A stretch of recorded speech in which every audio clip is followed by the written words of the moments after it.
What's the biggest promise your parents broke? When I was 16, my parents went through this absolutely brutal divorce, like the kind where they couldn't even be in the same room without it turning into WW3. My mom got primary custody, but I still saw my dad every other weekend. Quick background, my dad was always the fun parent who'd take me to concerts and taught me to play guitar and stuff, while my mom was more the make sure you do your homework type. I loved them both, but definitely had this special bond with my dad through music. So junior year was when things got weird. Dad started dating this woman named Rachel. At first everything seemed fine, but she was low-key uncomfortable whenever I was around. Like she'd make these comments about how hard it must be for my dad to balance everything, and would suggest they do their date nights on his weekends with me. I tried to be cool about it because I wanted him to be happy, but it felt off. Senior year rolls around and I'm stressed about college applications and trying to keep my grades up. Dad starts missing our weekends. First it was work stuff, then Rachel's family events, then just vague excuses. I was hurt, but trying not to show it because I didn't want to be that kid who couldn't handle her parents moving on, you know? The one thing I kept holding on to was graduation. My dad promised me, literally sat me down and swore, that no matter what was happening with him and Rachel or work or anything, he would be at my graduation. He said, nothing in the world could keep me from seeing you walk across that stage, and we even made plans for him to take me to dinner after.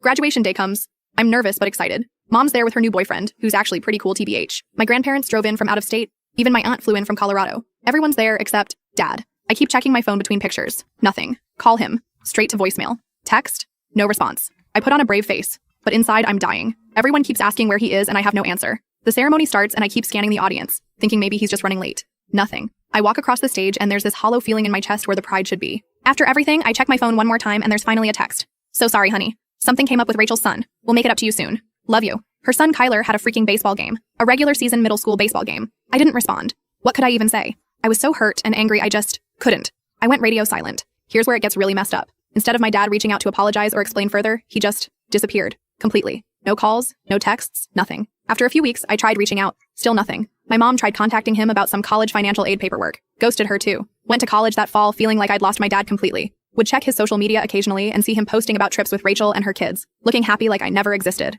3 years. That's how long it took him to contact me again. I was halfway through college when I got this random text apologizing and asking if we could meet up. Turns out Rachel had given him an ultimatum early on, basically her or me, and he chose her. Then they broke up and suddenly he remembered he had a daughter. I agreed to meet him once. He cried. Said Rachel had been controlling and he'd been weak. Asked for forgiveness. I just sat there feeling nothing. The dad who taught me guitar and promised to always be there was gone, replaced by this stranger who abandoned me the moment it became inconvenient.